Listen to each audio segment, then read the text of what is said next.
Welcome to the Region Free Gamers podcast. Today, Dracula returns. Again. And again. Who invited this guy?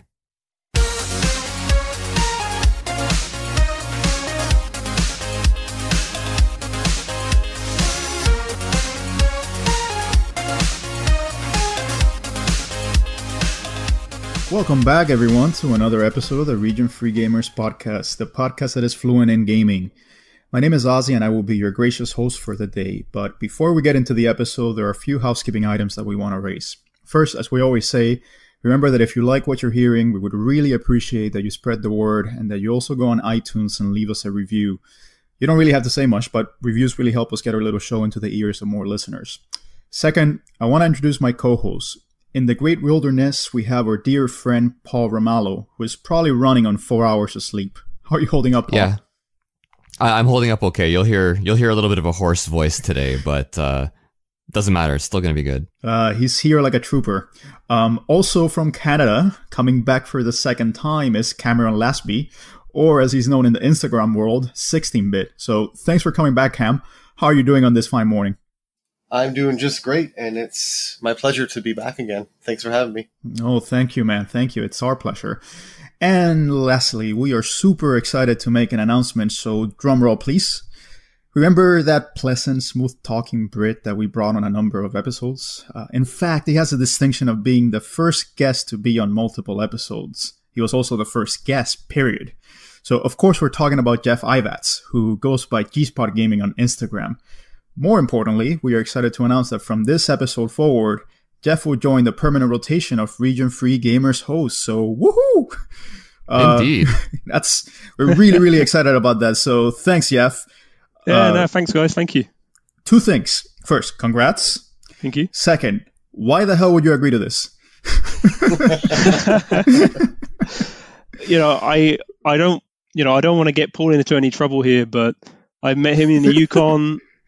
He got me into the basement. Let's just say he made me an offer I couldn't refuse.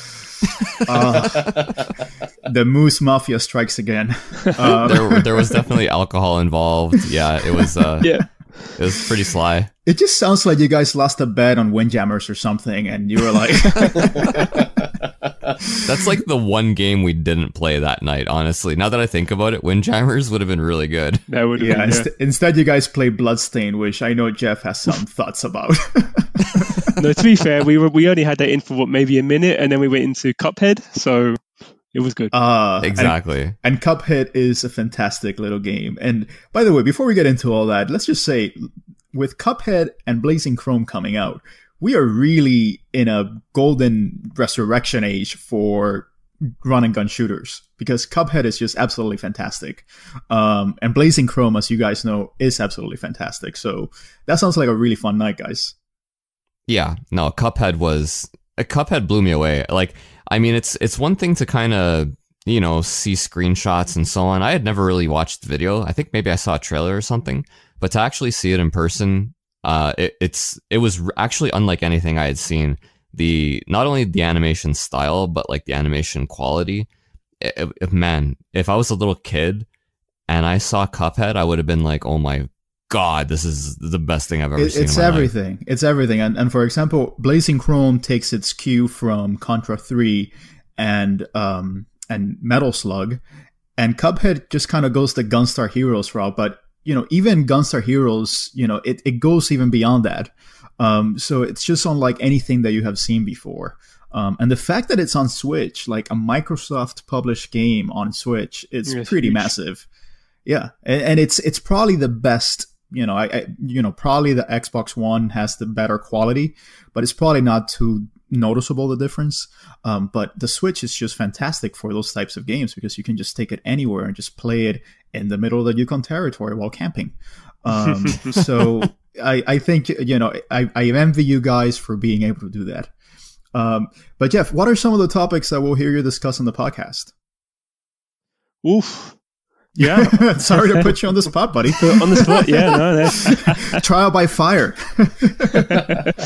Well, coming from the UK, there's definitely some things that I have like close to my heart that maybe you guys in North America are aware of, but maybe not so not so keen on. I don't know, but there's definitely some British related things that I'd love to talk about in the future.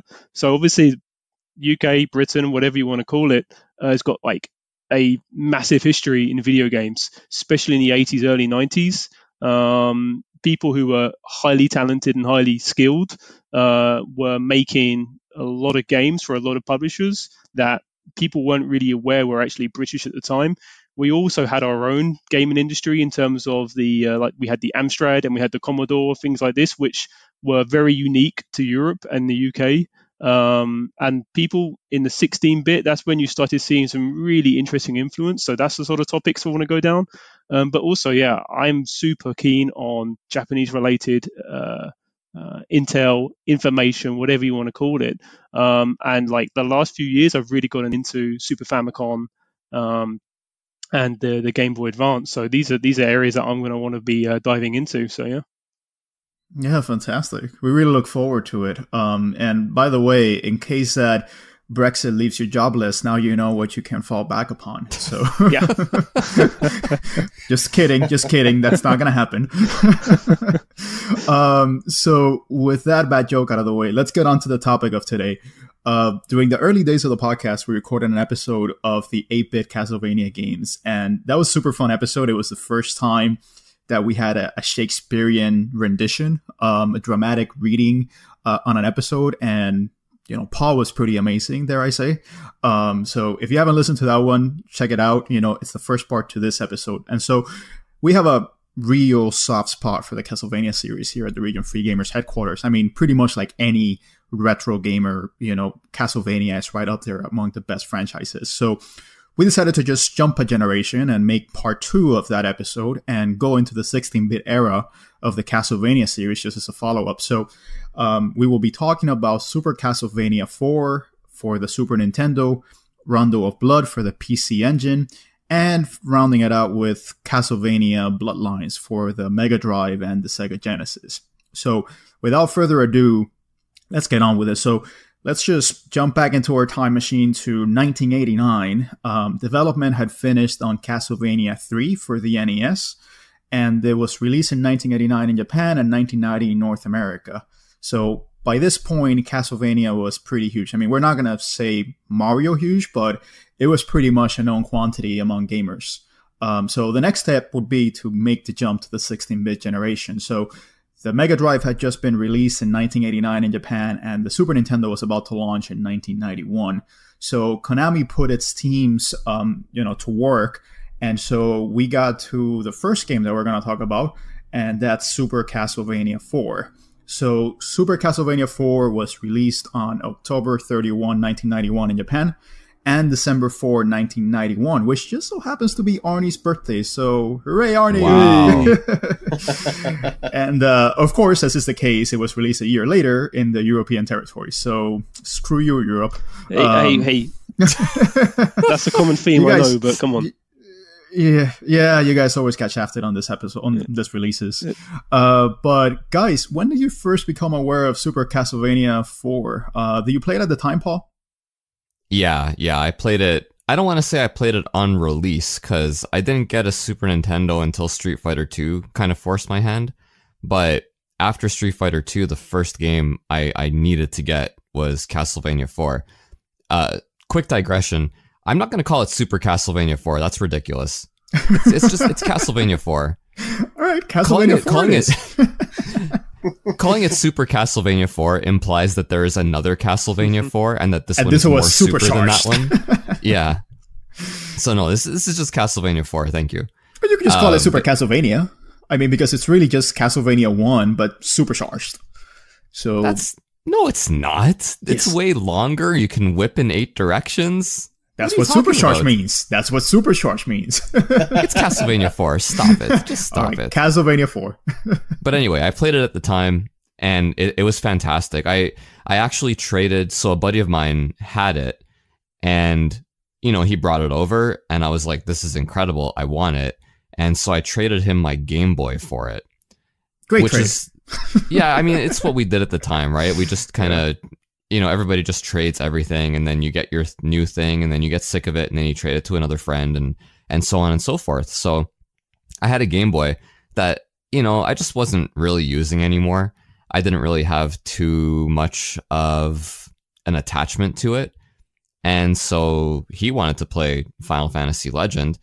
And I was like, sweet, because I really want to play Castlevania 4. And yeah, it was great, man. Like, everything about it, the gameplay, the graphics, the music, obviously the music, right? It made a huge impression on me. Yeah, and to go from, because Castlevania 3 had pretty amazing graphics for the NES. I'm a huge fan of Castlevania 3, but to go from those graphics to the chunky, detailed, Mode 7 graphics of Castlevania 4, it was a huge leap, and it only came 2 years after. And let me just say, I'm still to this day surprised that this game was released just a few months after the Super Nintendo was released. That completely blows my mind, because it's, one of the best looking games on the Super Nintendo, bar none. And it even surpasses games like Dracula X, which we'll talk about later, in terms of graphical, looks. So I'm just completely shocked that this came out so early in the SNES life cycle. But Geoff, what about you in Europe? Did you play this originally, or when did you become, acquainted with this game? Yeah, like me and Castlevania had a bit of a tumultuous start. So basically, I remember the first time I played Castlevania around, I think, a friend of my brother's or something like that. It was like I was only 6 or 7, and it was the most difficult game I'd ever played. I just came out of playing Sonic. Because I had a Master System at the time, so I was playing Sonic, which was it wasn't like your Mega Drive. This was like still 8-bit, but at least it was accessible, and it felt like you just jumped from platform to platform. So you pick up a new game, you think, oh, I'm just jumping from platform to platform, and there's only one way you can attack. You have to go upstairs. It just felt like it was just a brutal game. Yeah, and it still has kind of like that deliberate pacing of Castlevania games. I mean, it feels a lot more flexible because, for example, you can jump onto stairs, which was a huge step up from the earlier Castlevanias. And I think the developers said that they wanted to streamline a lot of the criticisms and the flaws that were present in the NES Castlevania. So, for example, you have a little bit more control over your jumps. So it's not as if when you jump, you automatically commit to it. So there's a little bit more flexibility to Simon Belmont. But it's still a tough as nails game. Absolutely. But yeah, I didn't play it really fully for the first time. I mean, Symphony of the Night kind of pulled me back in towards Castlevania. It was just, I was older. I was 13, 14, so older, a bit more wiser, a bit more experienced. But then as soon as that came out, you kind of start thinking, okay, maybe Castlevania is not as tough as I thought it was. I remember them playing Super or Castlevania 4. Like, it must have been around a friend's house who still, for some reason, had his SNES hooked up at the time. And I played it and I was like, no, this is still brutal. This is nothing like Symphony of the Night. Hard as hell. Why is he not leveling up? Why can't I just glide backwards? What's going on? So it especially coming from Symphony, it's a tough, regression back to the norm. Exactly. Because Symphony just feels completely different. Alucard plays a lot more nimble, and it's just a completely different game. It basically, exactly. So to go back to this, it's like playing a whole different genre, essentially. Yeah. So it's not 1-to-1. And it's funny because Super Castlevania, it was released on the SNES, but we wouldn't really see a re-release until the Wii Virtual Shop. So for a long time, if you wanted to play Super Castlevania, you had to whip up, sorry for the pun, the old cartridge. So if you didn't have your Super Nintendo around, or you didn't have the cartridge, you were basically stuck. But with the Wii Virtual Console, we managed to finally be able to play Super Castlevania 4 again. So with that, Cam, what's your experience with Super Castlevania 4? Well, my experience with Castlevania in general didn't happen until much later in my life, when I started retro collecting. I was very much aware of them at the time when they were new games, but if you didn't have it, or if a friend didn't have it, then you probably didn't play it at the time, right?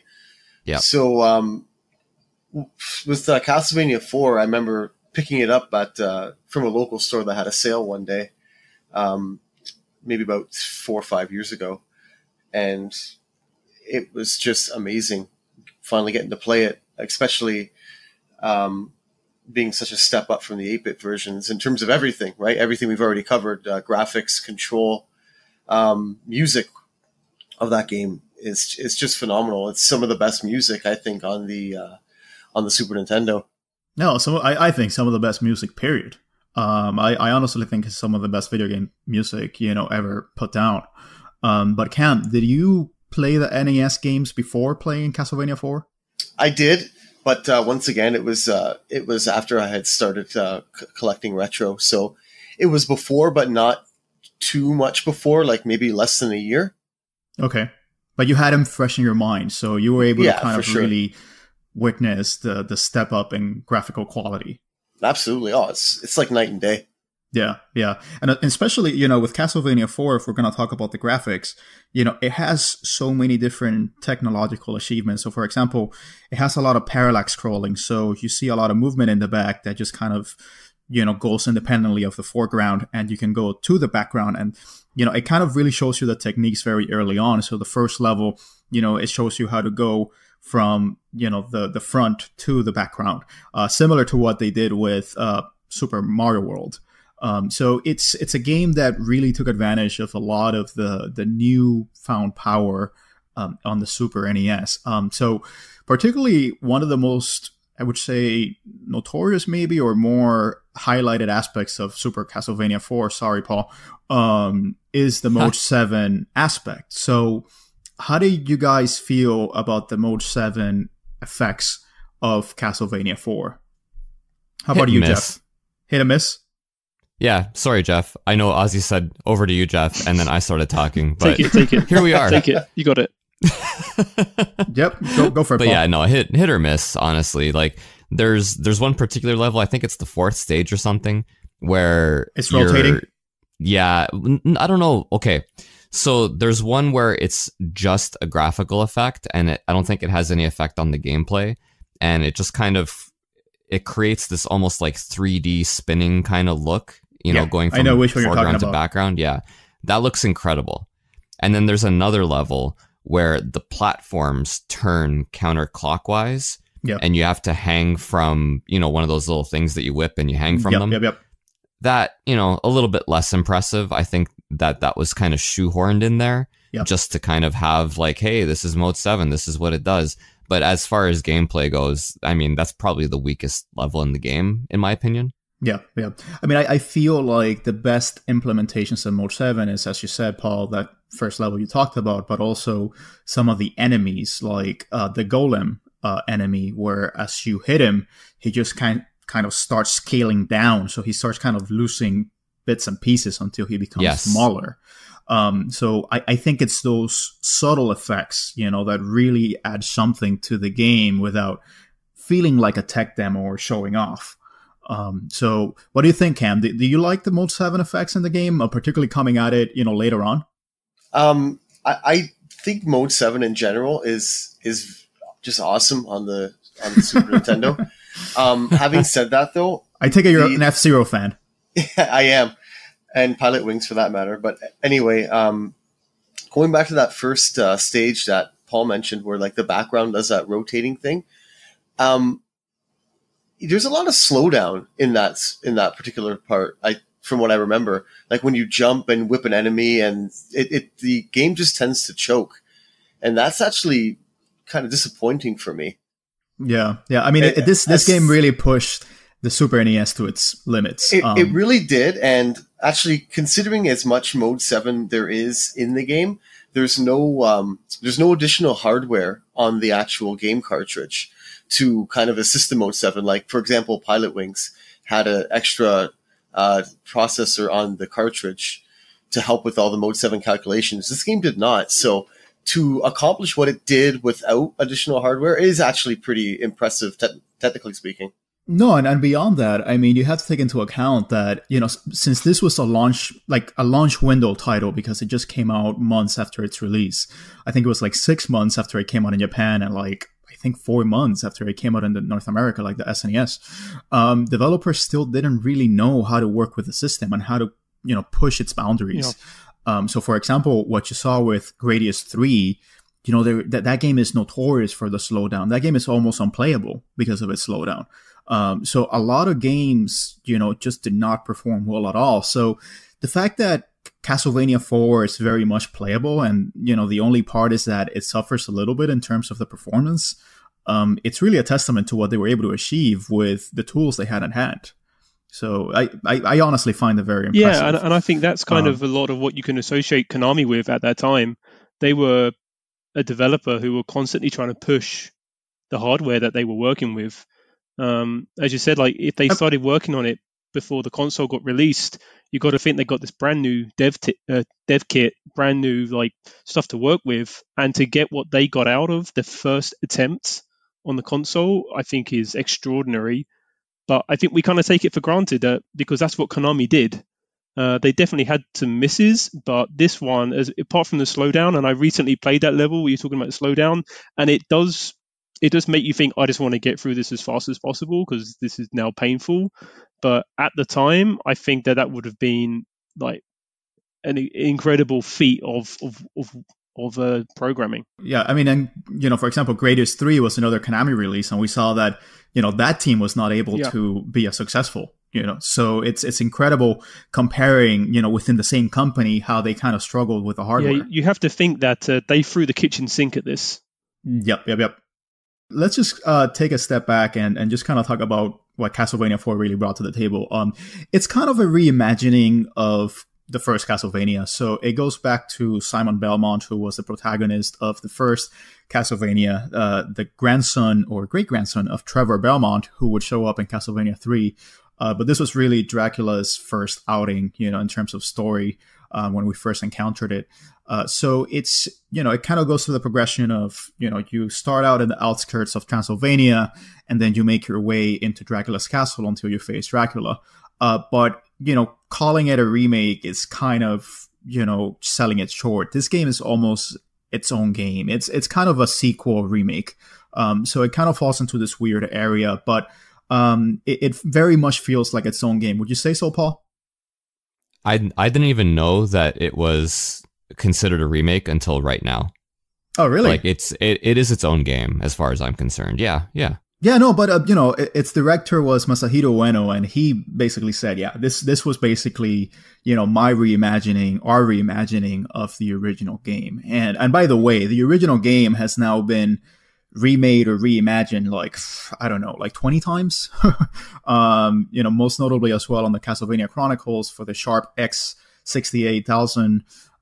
It's a game that has been remade, but I would say from the quote unquote remakes, this is probably the one that diverges the most. It doesn't really follow the same template as the other quote unquote remakes. A few other points. It was produced by Kazumi Kitoi, who then later on became the CEO of Konami Digital Entertainment. Maybe he was the one that fired Hideo Kojima. Who knows?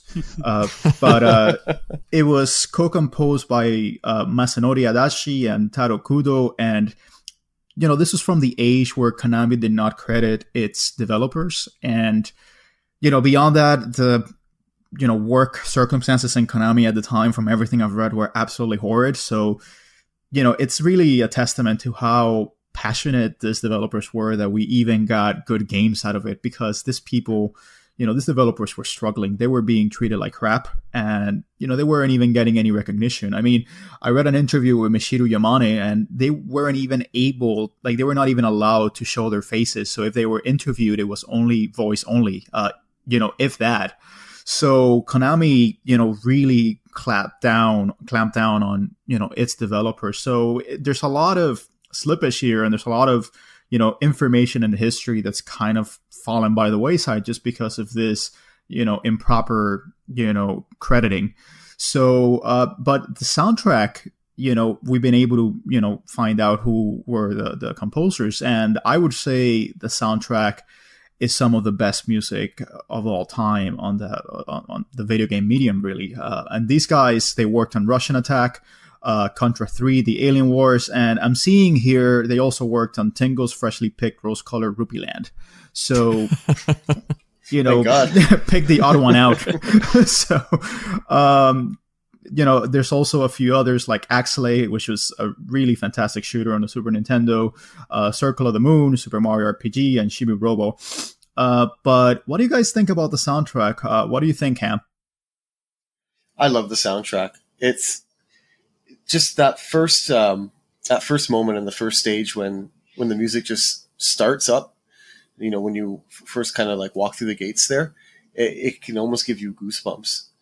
And I've always been a fan of when developers kind of revisit something, and they did that here with the soundtrack as well, taking a lot of the tracks from the NES trilogy and kind of redoing them, remastering them for the 16-bit sound, and it all just came out amazingly, in my opinion. Yeah, it's a very atmospheric soundtrack. You know, the intro, you know, it just feels like this ominous, you know, introduction where you're kind of introduced to this world, you know, of Transylvania. And, you know, it's kind of like you see spiders, you hear bats, you know, and everything. And it just kind of gets you in the mood because it's so horror oriented. But then you actually get into the soundtrack itself, and it's super inspired by prog rock and jazz. So it's very bass heavy. Like I don't know any other soundtrack on the Super Nintendo that uses, you know, the bass samples as well as Super Castlevania 4. Agree. Do you think so, Paul? Oh yeah, 100%. There are some levels where the bass is so prominent and it works perfectly for the game. You mentioned atmospheric, but it's more than just atmospheric. Like there are games where there's melodic, like an atmospheric exactly. That's exactly where I was going.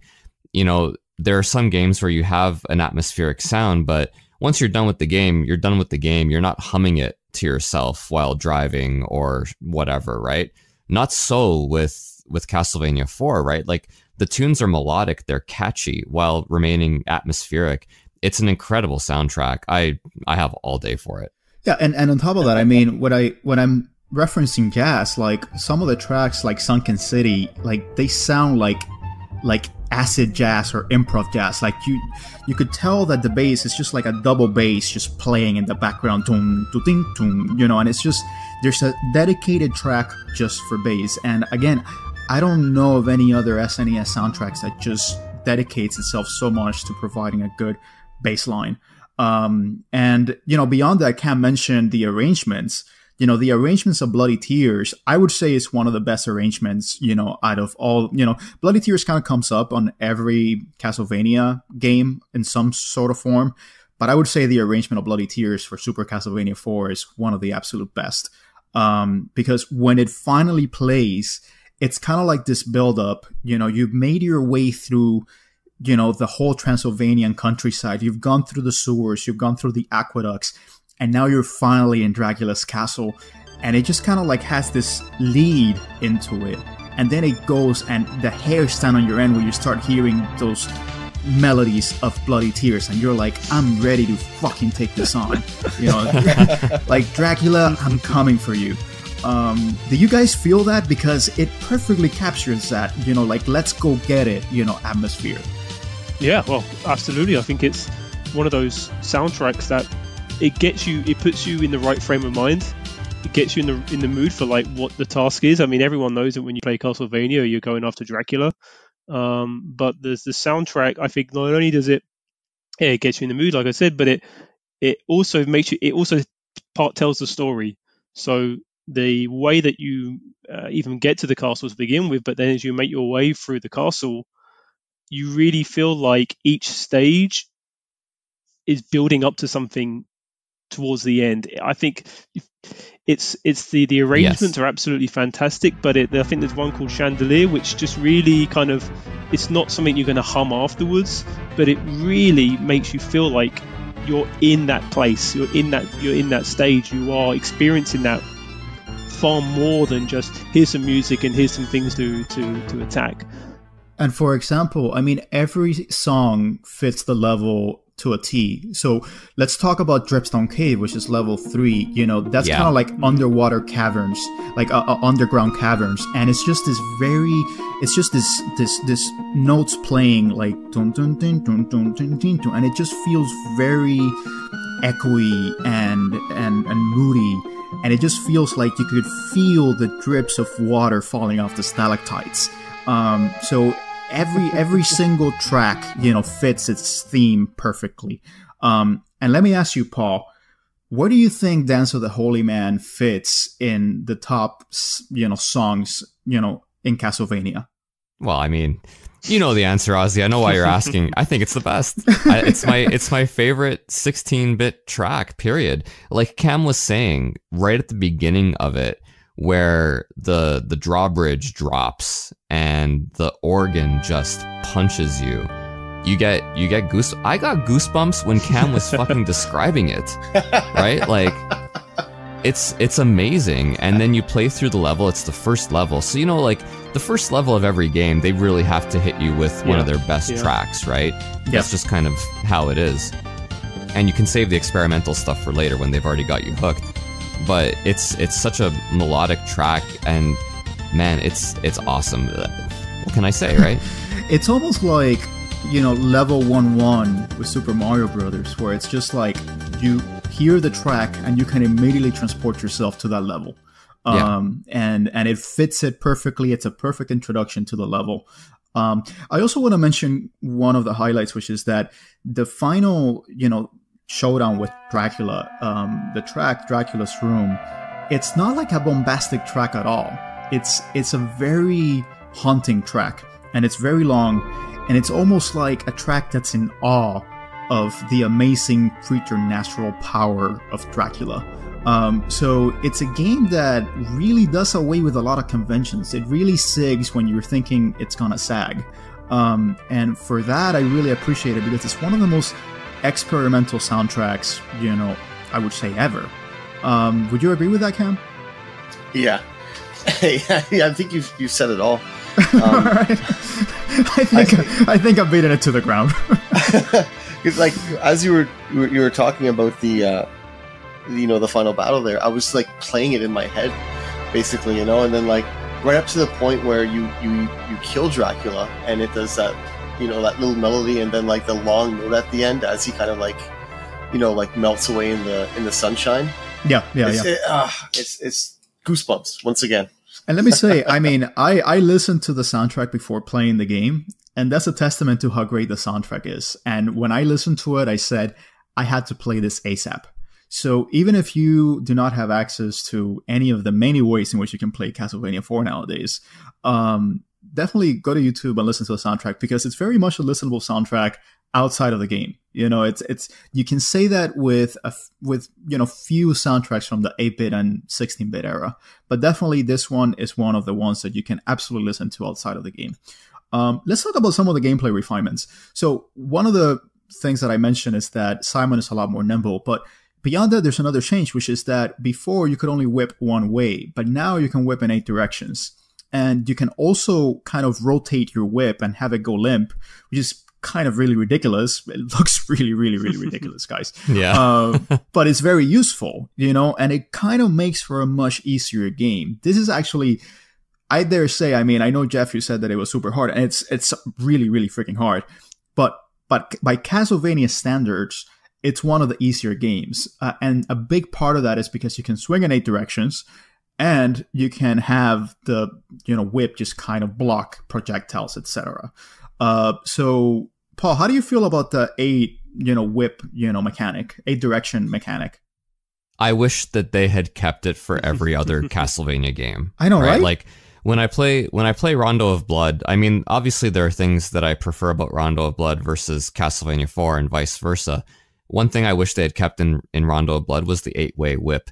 Like, you're saying that it makes the game easier, and absolutely it does. But that just needs better design. Hard. Yeah, and the game, like, the difficulty is actually perfect, right? Like, I remember playing Castlevania 3 as a kid, and obviously as a kid I had infinite free time, right? Yeah. So I was able to get through Castlevania 3 eventually, and it was a lot of fun. Playing Castlevania 3 now, it's like, oh my lord, this, like, it's hard, right? Playing Castlevania 4, on the other hand, still difficult, but it's just right. Like, I can sit down. It wasn't even that long ago. I sat down. I think it was like, I don't know, 10:30 or something on a Friday night, and my wife had gone to bed. I didn't really want to go to bed yet. So I started playing Castlevania 4, and I played through it completely. It was like 2:30 in the morning when I finished. It's hard, but it's doable and it's fun. And that, like, the whip mechanic really helps with that. Like, especially for stuff like the flying, the Medusa heads, birds that attack you from above, like all that stuff that hits you from above that used to be so frustrating. Now you got a whip, you can deal with it. Yeah, it's not a game that feels cheap. And that's not something that you can say for Castlevania 3, for example. I love Castlevania 3. I have all the time in the world for Castlevania 3, but man, that game can be brutal at times, and unfairly so at times. Like, some of the sections on the gears and stuff with the Medusa heads, they're just freaking brutal.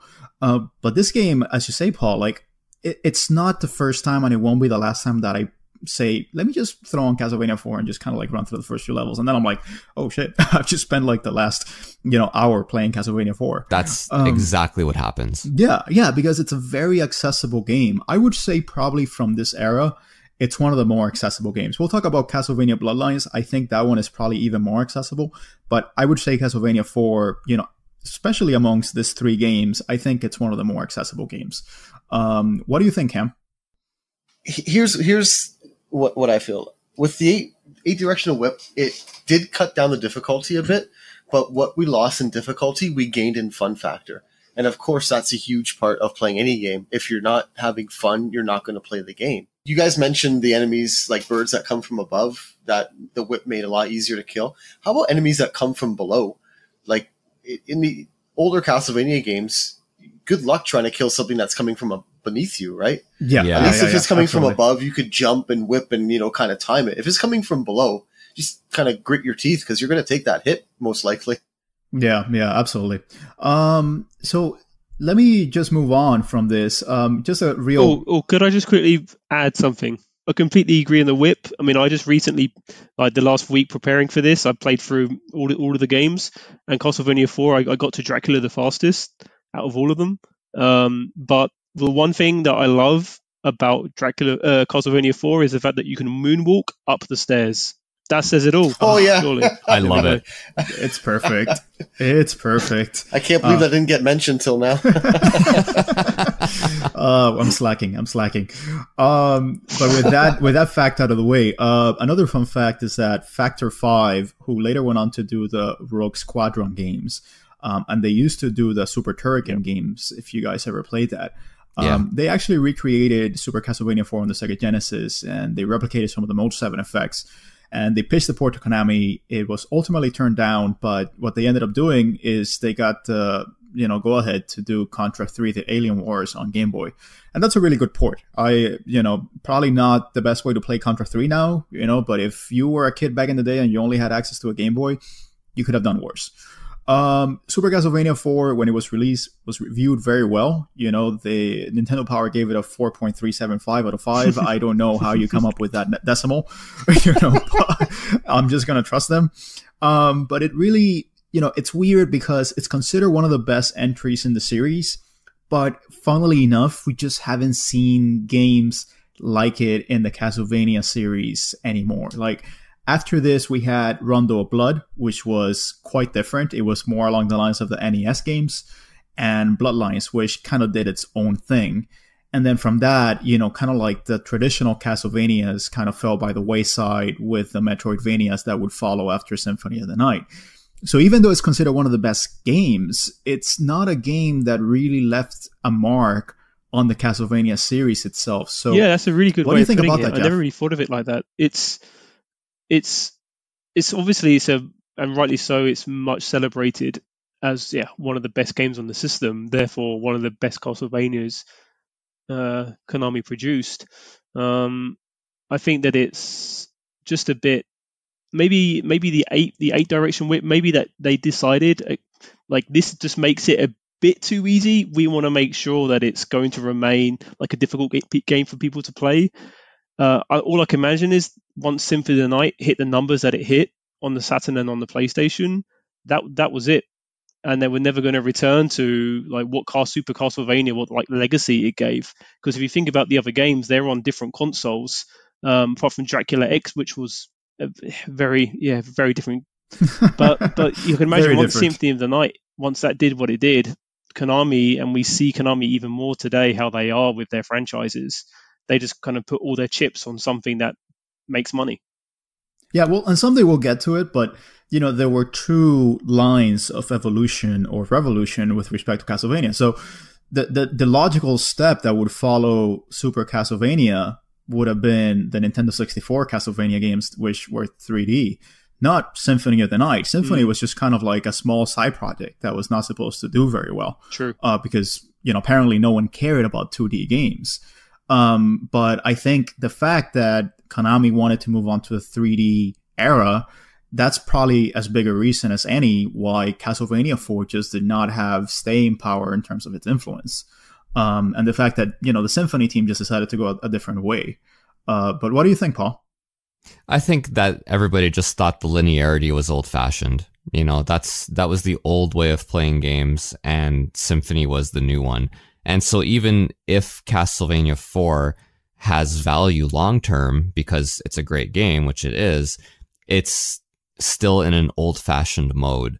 And I think that everybody was trying to get away from that. It's funny because it was supposed to have branching paths, and we would see this with Rondo of Blood, and yeah, that's about it. I mean, there are a few branching paths in Bloodlines, but it's not as noticeable as Rondo of Blood. But they just couldn't do it, because of time, and I totally understand that since it was a launch title. But Castlevania IV still, retains kind of its standing. I would say top 5, in terms of Castlevania games. Would you say so, Paul? For me, it's like top 2. Yeah, I mean, it's basically between this and Symphony in many ways. Yeah, okay. You think so? Symphony is top 5 for me. Symphony's not like... I know everybody talks about Symphony and it's revered. I really enjoyed it, but what can I say, right? Like for me, I would like I would imagine for many people, it also has to do with the time that I played it and the circumstances. Absolutely, yeah. And so you were more familiar with Castlevania by the time the Symphony came out. Yeah, whereas a lot of others discovered Castlevania through Symphony. Yeah, like 1 and 1A is Rondo and Castlevania IV. That's how I look at it. And Symphony's right up there too, but Castlevania IV is really, that's a special one. I guess, Cam, where would you rank Castlevania IV? Top 3 for sure. I mean, I hate doing these like ranked lists. I've never been good at doing that for myself. Because I'll look back at it and say, kind of hum and haw, right? But definitely top 3. So we'll leave it at that. What about you, Geoff? That's called hemming and hawing. Yeah, it's for me very difficult as well to make those lists. Each game has their own merits, etc., etc. But if you're gonna make a list, definitely in the top 10. Yeah. I would say top 4, I guess, just to not say top 5. One thing before we take a break, how awesome is the North American cover to Castlevania IV? Nice. They nailed it. Yeah, it's good. Yeah, it was done by Tom Dubois, and I would say it's one of the few instances where the North American cover is actually better than the Japanese cover. I don't know if you recall the Japanese cover, but compared to the North American covers that has like Simon whipping, and hanging on to, which, from a Newtonian gravitational physics point of view, just does not make any sense. But, let's avoid discussing that because it just looks cool. And you have Medusas, you have Hydras. It's just mind blowing. So one of the best, I would say, covers from the North American, and the Super Famicom. SNES. You've got like a really interesting stained glass window on the reverse. But because most Super Famicom is portrait, they switched to landscape. Again, it was an early release, so I don't think they were really sure what to do with it. But they put a lot of the focus on Simon, and it was, I don't know, like they were clearly not. I don't think they were quite sure where they wanted to go into how to sell it, because Super Famicom is all about selling the game through the box art. Yeah, and it looks a lot cheaper. It does. Funnily enough, I never think, that's the case with, Famicom releases and Japanese box art. But with this one, I would say that the box art just does not look as good as it should. So with that out of the way, let's just take a quick break. We're done with Castlevania 4. We're going to move on to Rondo of Blood after the jump. So let's just take a break and we'll be back.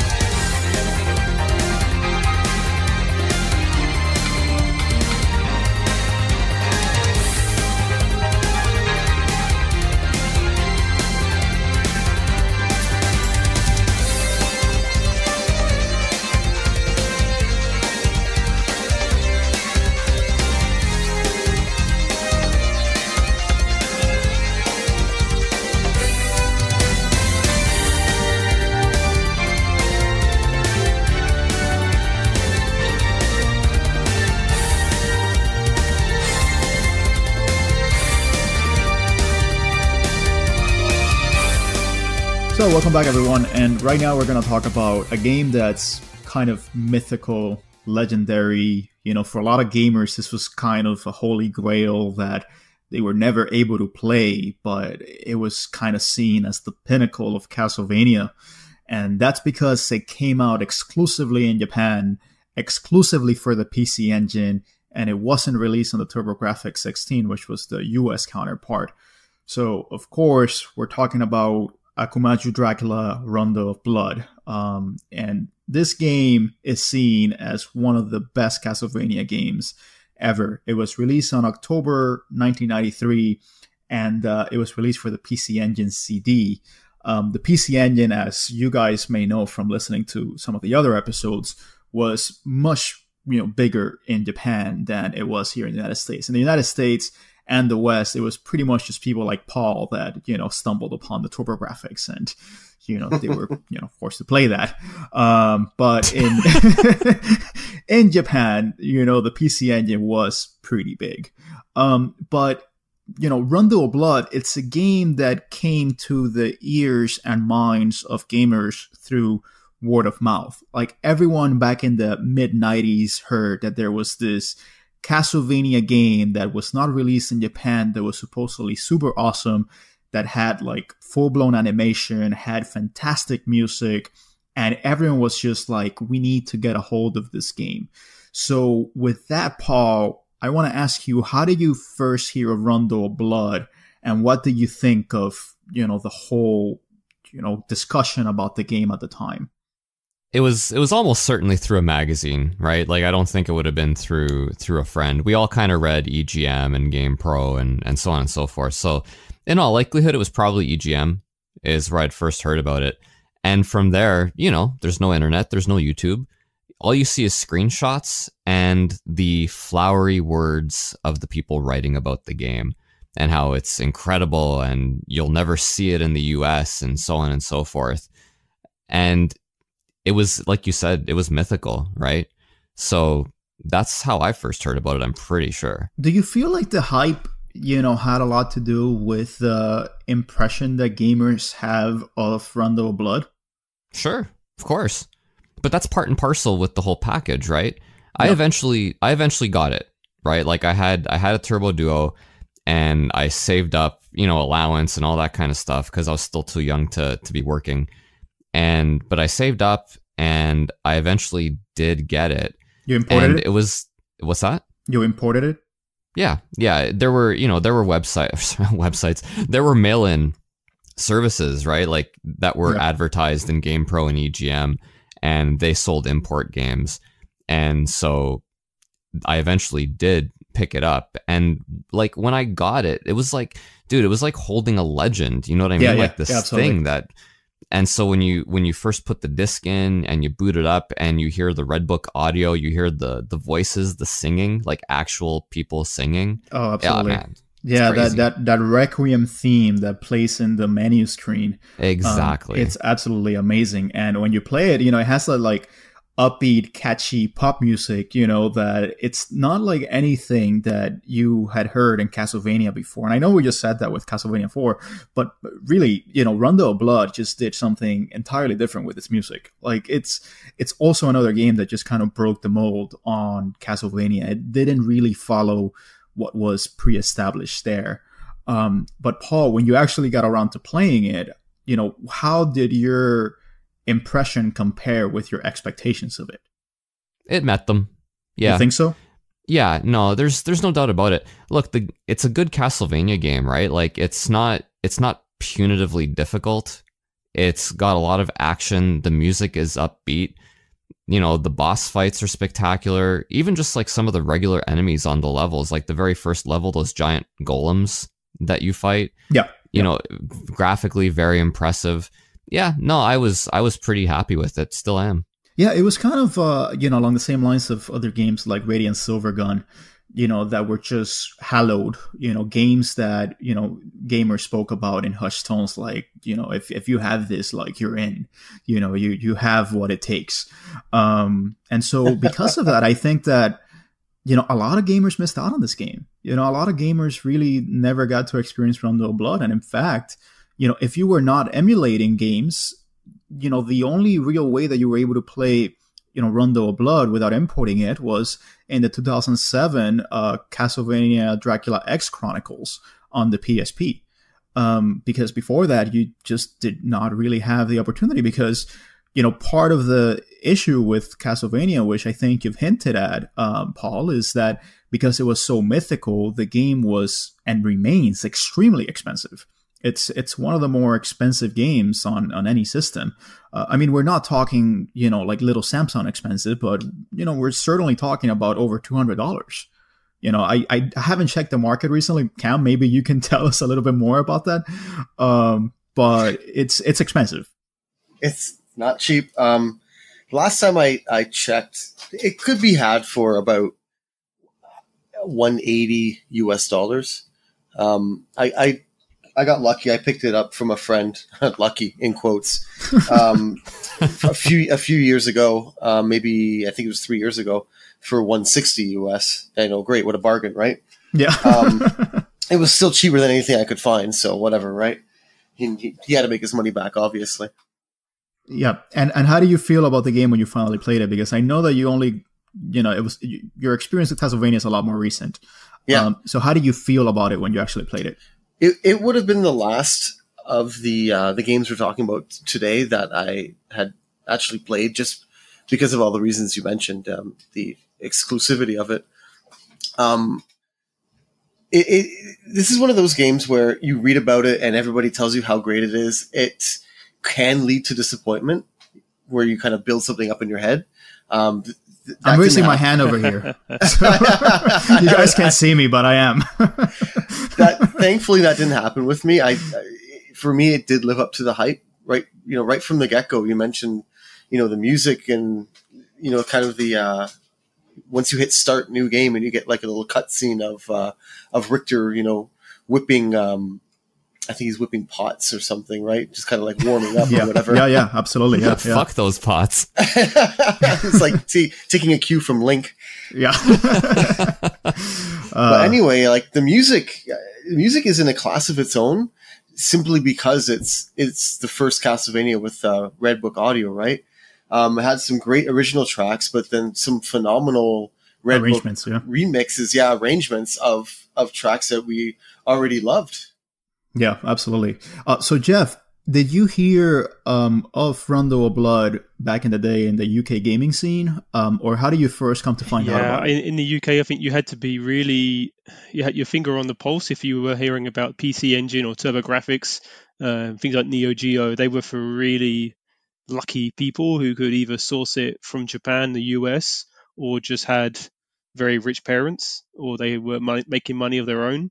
Assholes. The funny thing with Rondo of Blood is, for me, the hype was huge, and it was all because of the game we're trying not to mention, and the very beginning of that game where you play as Richter.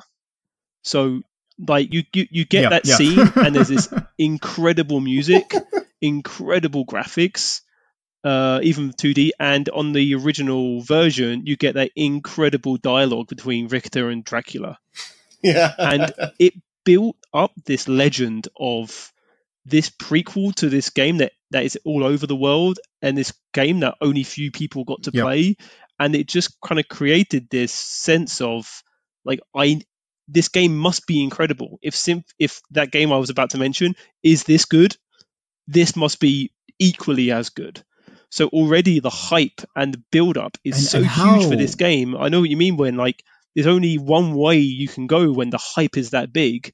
And we see it today with the hype that people build up about games that they've yet to play.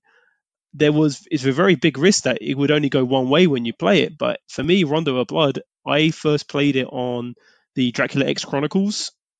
So I played that PSP, I guess you can call it a re-release, and it's the remake. The one with the polygonal graphics, or do you actually unlock you had to unlock, the classic one, by playing the one with the polygonal graphics, which is unfortunate because I freaking hate 2.5D games with a passion. Particularly when they are originally so well designed and so beautiful as Rondo of Blood. Exactly. I mean, it's a very bizarre. That was a very bizarre mechanic. You had to unlock the games within the game. But as soon as you unlock Rondo of Blood, the original PT engine, all you do is play that version. So it was really good when. There's no reason to play the other one. When the collection came up on the PlayStation Network, they only gave you the original version because, you don't want to play the 2.5 stuff. Nobody wants to play that. Yeah, they gave you the original version, but it was the port of the PSP Dracula X Chronicles, it was a bit kind of annoying. I wish they would have just done it natively, but this is Konami we're talking about. You can't ask for everything with them. If you get even like 20% of what you want, you should be thankful. But, I must imagine that a lot of players were actually introduced to Rondo of Blood through Symphony, because you had this introduction, this lead and prologue, and it just kind of sets up this mythical, predecessor. But for me, it wasn't that the case for me because I didn't play Symphony until much later. And I already knew of Rondo of Blood through the magazines because even in the early 2000s, it was still being discussed as one of the best, Castlevania games out there. So I always had it in a very, very high pedestal. And I thought, this is going to be the end-all be-all of Castlevania games. And so I actually didn't get to play it until many, many years later, actually. It was actually like 2017 that I actually got to play Rondo of Blood. And like you, Geoff, it was on the Dracula X Chronicles. And maybe it was the fact that I played the 2.5D version first, or maybe it was the fact that Super Castlevania IV was already out there and I loved it, or that I had already played Bloodlines. But I just felt like the game was disappointing to me. And let me just state my reasons for that. I don't think Rondo of Blood is a bad game. It's a very good game. I just think keep going. I just think that it's a very it's a very overhyped game, and we can agree with that. I'm not gonna say it's overrated, but it's certainly overhyped.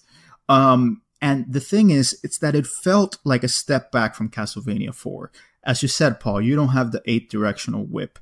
You also have Richter moving a lot slower. And beyond that, the game felt a lot darker. I didn't care as much for the environments, but I think for me, and your mileage may vary on this, I really did not take to the branching paths. And I know that for most people, this is the most exciting part of Rondo of Blood. But, just to explain, with Rondo of Blood, depending upon which routes you take, you could play a whole different game. You could go down an entirely different path. You could be in Dracula's castle within a few levels, or you can take the long way around. And that, to many, is what makes the game so replayable. I personally prefer the more linear experiences. If you're going to give me a Castlevania that's non-linear, give me the Metroidvania mold.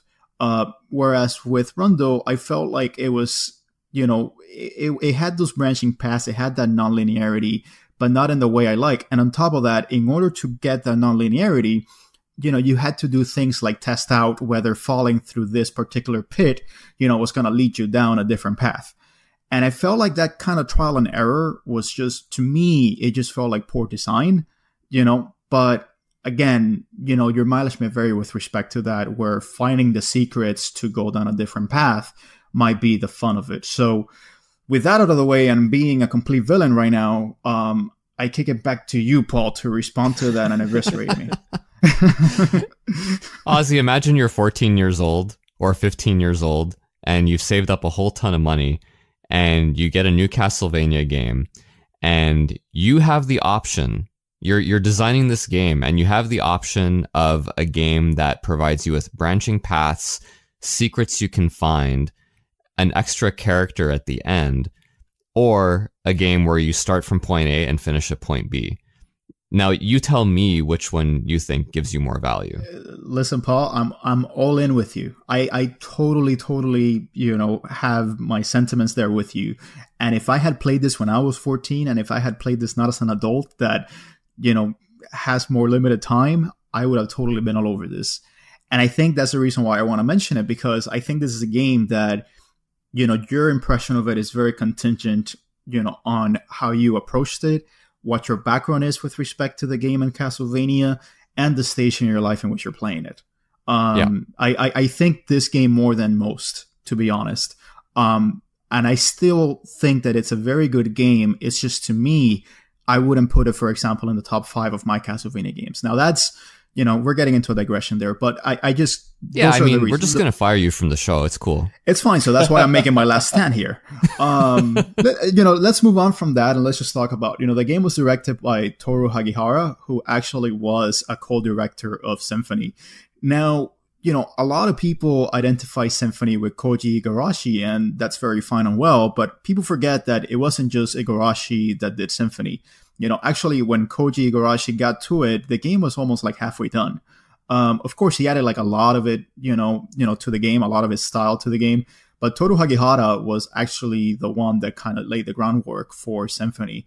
Igarashi, like Keiji Inafune, he was just very good at, kind of stewarding the franchise and becoming the face of the franchise. But let's not forget, Hagihara and his contributions to the Castlevania series. The composers, let's talk about the soundtrack a little bit, because the soundtrack, I think, is probably top 3 Castlevania soundtracks. It was composed by Keizo Nakamura, who wrote most of the tracks. It was composed also by Motoaki Furukawa, who was the leader of the Konami Kukeiha Club, which was Konami's sound division, and by Mikio Saito, who arranged the classic tracks like Vampire Killer, Bloody Tears, and Beginning. So, like Castlevania IV, Rondo of Blood had renditions of the classic Castlevania tracks, and it had the very same ones that showed up on Castlevania IV. Now, whether you prefer one or the other, it depends on, whether you prefer the more sample-based sound of the SNES, or if you prefer the more Red Book audio sound of the PC Engine. And we can't understate how important Red Book audio was to Rondo of Blood, because it made for a very different soundtrack from the early Castlevania soundtracks. It was really more poppy, it was upbeat, it was less baroque and gothic, which, was the case very much after this game came out, and in some sense before the game came out. I would say some songs can even be danced to be honest.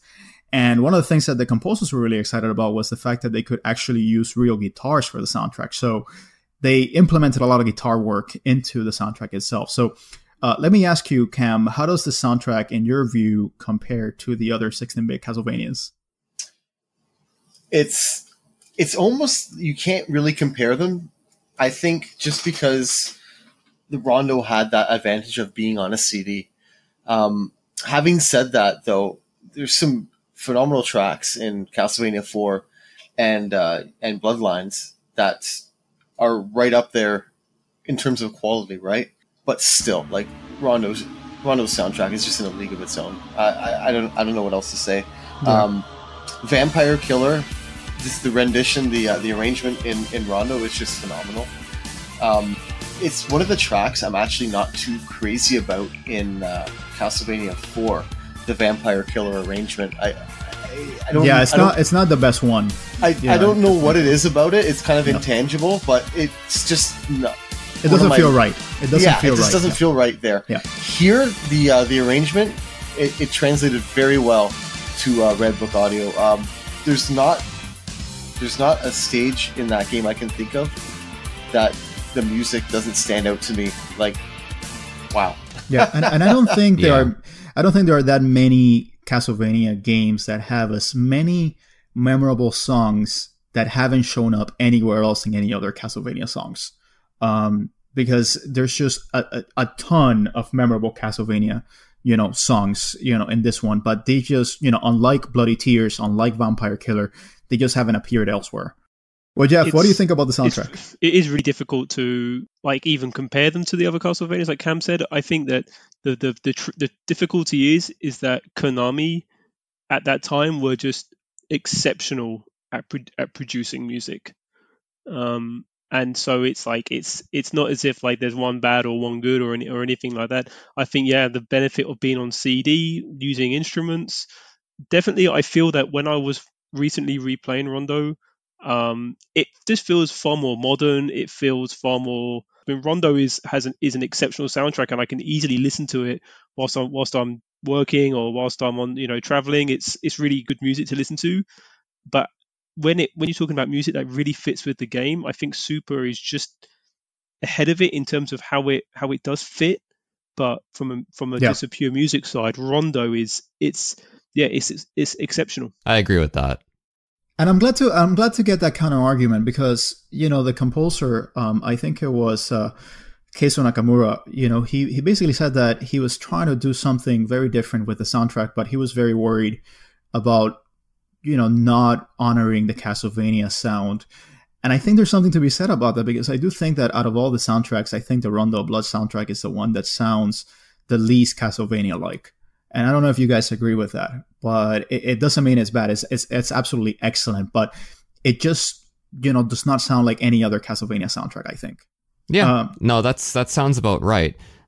But it's like you said, it doesn't mean it's bad, right? It just means that it's different. It doesn't feel like the usual Castlevania game, but goddamn, dude, it's really hype. Like, yeah, it's great, and it's one of it's only like 40 minutes long, so it's not as long as Castlevania 4. Castlevania 4 runs like about 68 minutes or so.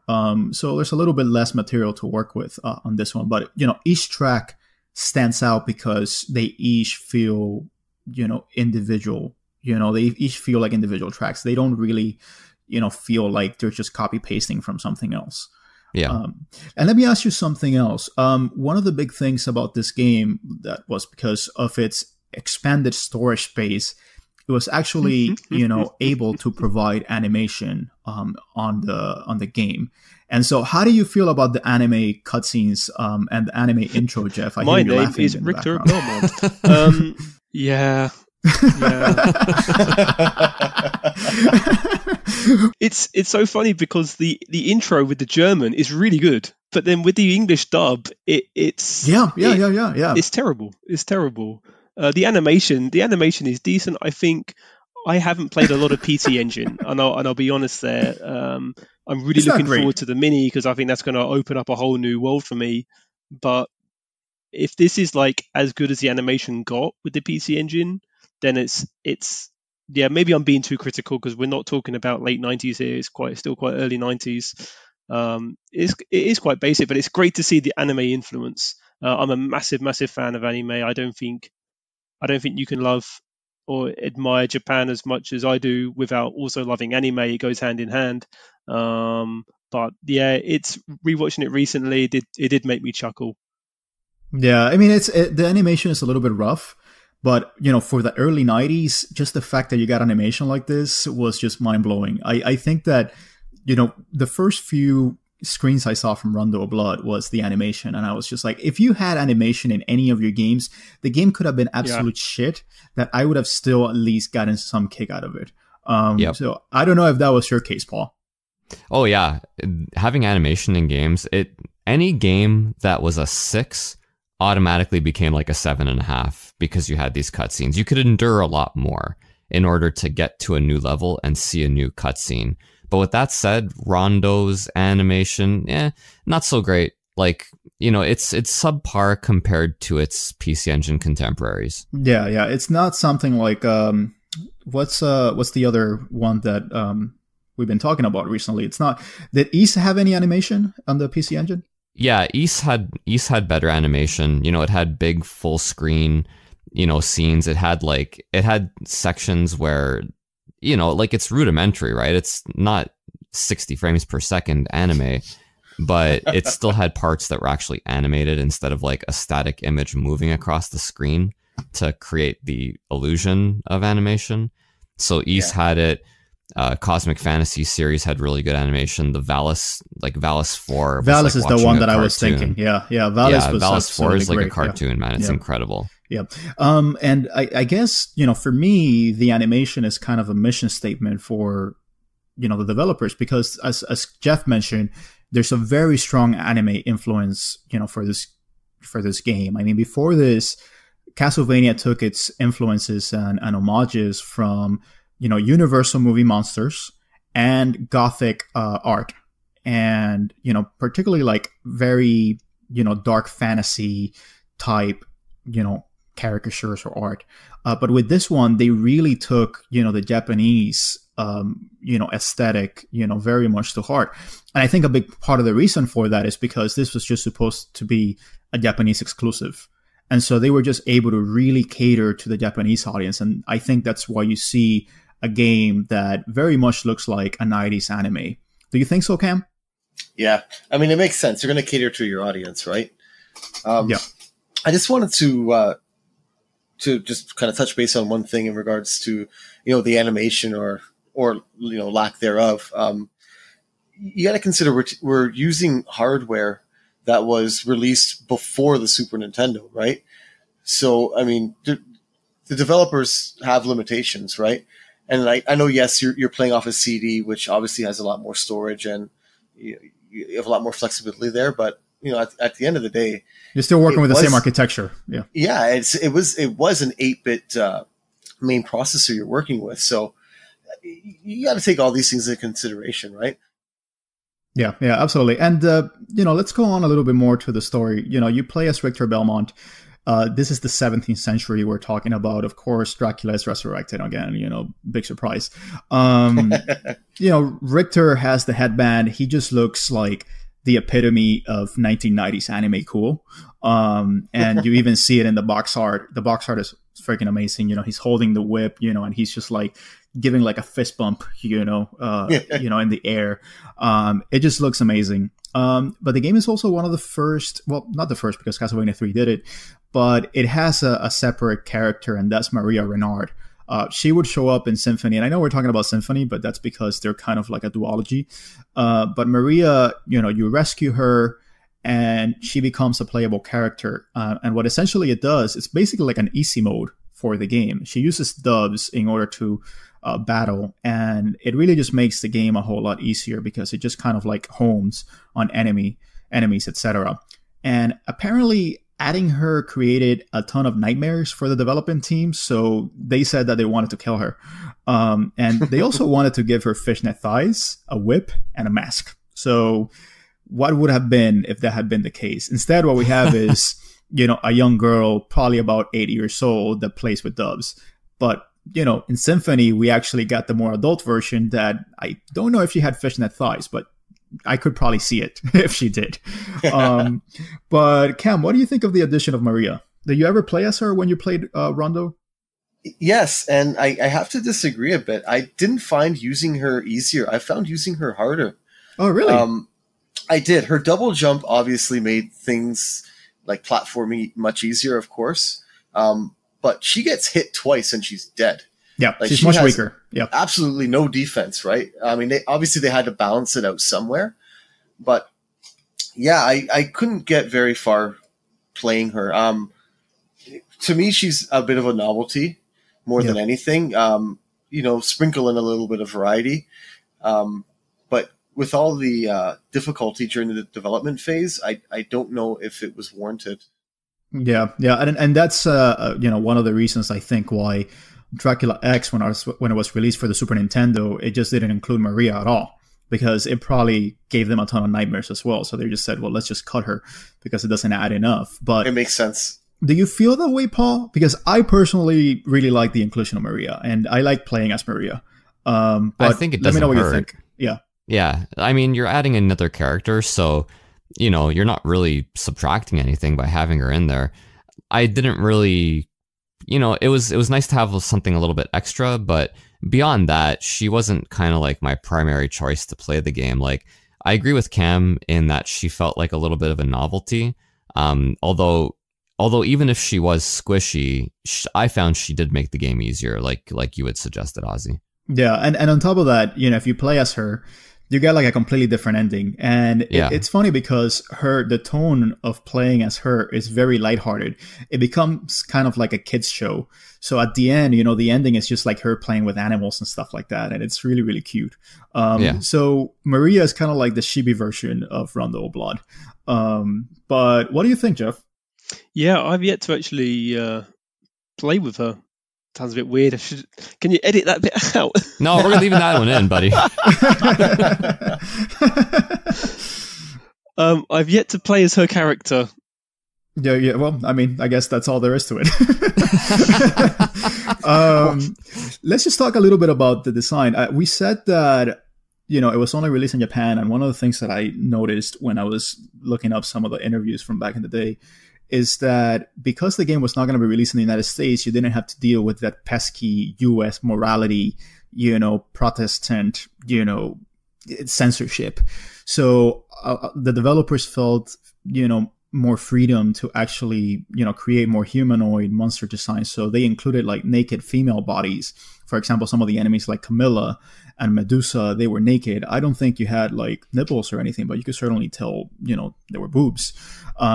So, developers had expressed some frustration that they couldn't do that in prior games. So, and beyond that, there's just a lot of flair to the game. There's a lot of little details and flourishes to the game. Like even weak enemies have a lot of programming routines. So, developers said, don't kill them right away, just so you can tell what they do.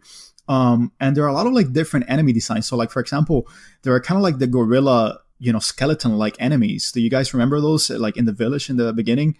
Yes. Those are not enemies that we had typically seen in Castlevania before. So the game just, had an aesthetic design that was not very prevalent. And beyond that, I would call this game very cinematic. Like the beginning is you riding on the carriage and death comes, and then you have to fight death, and then you have to go through the burning village, etc. It just makes for a very cinematic game. What do you think, Paul? Do you think this is a cinematic game?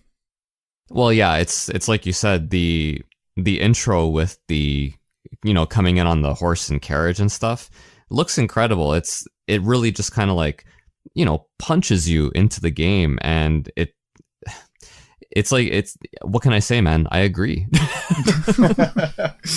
All right. Well, let's just quickly run through Dracula X. It's just a small digression. Let's just quickly talk about it. Dracula X was the Super Nintendo release of Rondo of Blood. Kind of its own game in many ways. It had like redesigned levels, etc. So if you wanted to play Rondo, basically the only way to really do so for a long period of time was just to play Dracula X. And unfortunately, it's not a great substitute because it's not a game that has the same kind of design excellence as Rondo of Blood. I personally played it, and I don't think it's a bad game, but some of the changes that they made to the levels make the game a whole lot harder, and not necessarily in a fair way. And particularly coming from Castlevania IV that had all this flexibility in how you playing, Dracula X, where you were just a lot more stiff and limited, felt like a step back. But I know, Cam, in your case, you are a little bit of a supporter of Dracula X, so I want to hear from you. I don't know if supporter is the right word, but I really don't think it's as bad as a lot of people make it out to be. I think it's almost, not quite, but almost unfairly compared to Rondo a lot, whereas they really are a lot different if you play through them. Having said that, though, Dracula X is really slow. Yeah. It just feels sluggish. Yeah. And it's not a well-performing game. Like, it slows down insanely bad. And it shouldn't, especially at this time in the game when, it released in 95. The developers knew what they were doing with programming for the Super Nintendo. It's almost like they flipped Castlevania IV and Dracula X, where if Dracula X was the early release, you'd understand some of the maybe the difficulties they had with it. But this was 4 years later. They should have had it down. You know what I'm trying to say? Yep. Yeah, absolutely. That's exactly right. Like, by the time 1995 rolls around, if you have slowdown in your game, it's, that really shouldn't be happening. We should know what we're doing. Yeah, I mean, it was a very late Super Nintendo release, so it just didn't make any sense. But Geoff, did you play this? Yeah. I picked it up on Super Famicom in the last few months. The most expensive addition I've ever made to my video game collection. And yeah, you just get completely sold by the artwork, by the box art, the manual, everything about it. It's a gorgeous piece. It's just unfortunate that's for me, that's where it kind of ends in terms of being an interesting game. I have tried to get through as far as I can, but there's just some fundamental flaws to some of the level design that make it very frustrating. And I don't classify myself as like a high level gamer or a noob or whatever like that. I'm quite an average. I'm averagely good at games, but there's just a few levels. I think even I think it's stage 2, you have to jump across a falling bridge, and it's one of the most easiest things to die. And it should be like a simple build up to the castle, to the gate, and it's just like, why does this feel like a 50-50 chance that I'm going to make it?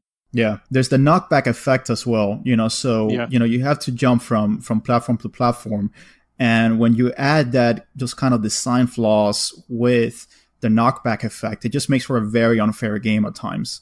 So you didn't really have that issue with Rondo, but with Dracula X, not only you had to deal with slowdown, but you also have to deal with just a lot of cheap shots that the game takes at you. Yeah.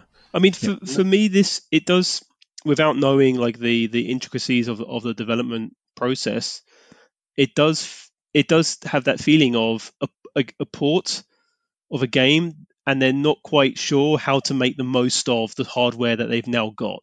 So it's a case of, okay, we need to get this over to a console that basically has a bigger install base.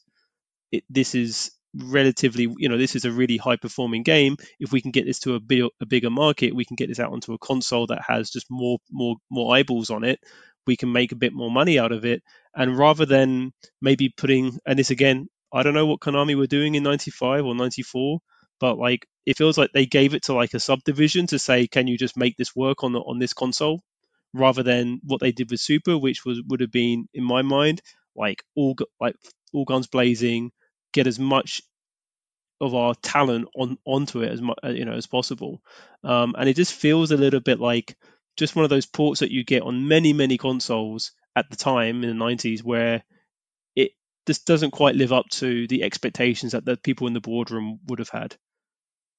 Absolutely. Any final thoughts on Dracula X, Paul?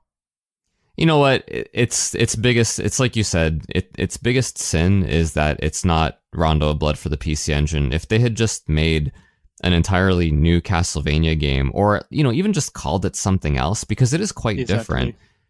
If they had just called it something else, it would probably have been better reviewed and better remembered. But now it's just remembered as Rondo's sucky brother. Yeah, it's sucky, more expensive, with amazing box art. Yeah, absolutely. So with that downer of a note, let's just take a quick break, and we'll be back with the last game, Castlevania Bloodlines.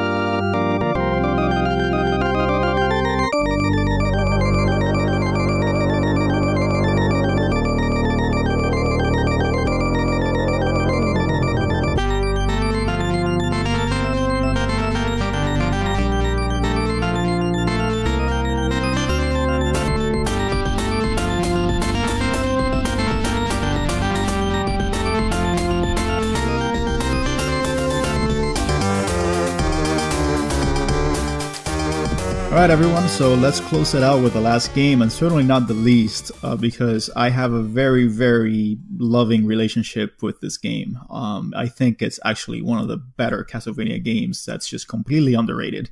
Following, the tradition of, games like Contra Hard Corp and, Teenage Mutant Ninja Turtles, Hyperstone Heist, there was an exclusive Castlevania game just for the Genesis Mega Drive. And of course, we're talking about Castlevania Bloodlines. And this was released in 1994, actually, and it was pretty much released simultaneously across all territories. So, for once, Europe didn't get shafted. So, hooray, Europe! Hey, Sega, we had a great relationship with Sega. Yeah, they had to. They had to do it. Sega. They knew that Europe was their big market, so they had to keep them happy. The only thing I want to note about the release date, at the release of Castlevania Bloodlines, is that the game was made harder in the Western release, as tended to be the case with most games that received translations and localizations. Presumably, this was because Blockbuster and renting, they wanted to make it harder so you couldn't beat it in a weekend. But what I found funny is that the developers called it the Tabasco version, and literally they used that word, the Tabasco version of, Vampire Killer Bloodlines, which actually no, Vampire Killer New Generations. That was the name in Japan. It was the first game in the franchise that did not have the Akumaju Dracula title, and that was because they were really trying to do something very different with this game. It was developed by some of the same developers that worked on Rocket Knight Adventures, which is one of those underrated gems of the Genesis era, Sparkster, Batman Returns, which is a great beat 'em up from Konami, and Lagrange Point, which we've talked about a few times here, but it's one of those hidden NES games that has a phenomenal soundtrack. But let me ask you, Paul, did you play this game at the time? Did you play Bloodlines at the time? Nah, I didn't. As Cam's touched on, if you didn't have it and your friends didn't have it, then you didn't play it. And this was one that nobody had. And I mean, we're in 1994 now, and the hype for the new generation of systems is starting. So yeah, it was the year the Saturn and the PS1 released. Yeah, in Japan. Yeah. So like that's what you're seeing in all the magazines. So something like Castlevania Bloodlines, unfortunately, we're a little bit less excited about at that time. Okay. How about you, Cam? When did you finally get around to playing this one? Sometime between Castlevania IV and Rondo, probably about 4 or 5 years ago. And how do you feel compared to those two? Because it was kind of sandwiched in between those two titles that are generally seen as pretty great. Personally, it would be my third place out of the three, but I mean, that's not a bad thing. It's still a phenomenal game, right? That's just my personal preference. I could be nitpicky and pick it apart, but I think most of its faults are the technical limitations of the Sega Genesis hardware itself. Like the what? What are some of the faults you see? The sound. Oh, you think the sound? Yeah. I think that not so much the music, but the sound effects. Huh. So first stage, you have that kind of a sub boss. It's like a wolf that howls. If you didn't see that it's a wolf howling and you just heard it, you would be like, "What in the holy hell is that unbearable high pitched sound?" You see, I actually like that. It's a wolf. Okay, we'll go with that, right? And then in the second stage, I think it's the second stage, where you're kind of whipping platforms. Like the first thing you whip is it's like the head of a giant statue, and it like moves and then falls and it goes like meow. Yeah. Okay. That's dude, that sound effect's hilarious. That's something crashing down. We'll go with that. That's the Sega. That's the Mega Drive sound, though.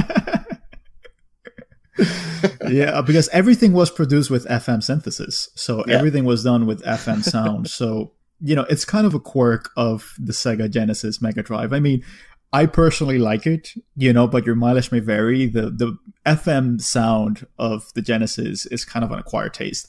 Some people will like it. Some people will, listen to it and say this is like nails on a chalkboard. Yeah. So, your mileage may vary. I didn't want to dwell too much on that because it's kind of a moot point, right? It is what it is.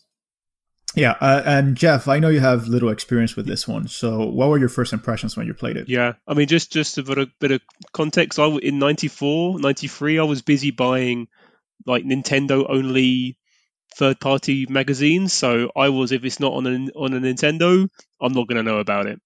So that's my excuse. Yeah. That's my excuse for the time. But I recently played it on the Castlevania collections on the PS4. And like the first thing that hits you is this was a Sega game. It looks like a Sega game. Yeah, it feels very much like a Sega game. Yeah, and in that in itself is a great selling point, I think, because I think that there's obviously a lot of love for Nintendo on the retro scene. In North America, Nintendo was the brand or the company back in the 80s and 90s. Obviously, being European, I had a Master System. I had friends who had Mega Drives. Like, it was very common to know people who had Game Gears. There was no short supply of Sega related games here. So I definitely feel like this was a great version for people who maybe were always looking over at Nintendo, kind of going, why can't we have a cool gothic vampire game that is just as good as Castlevania?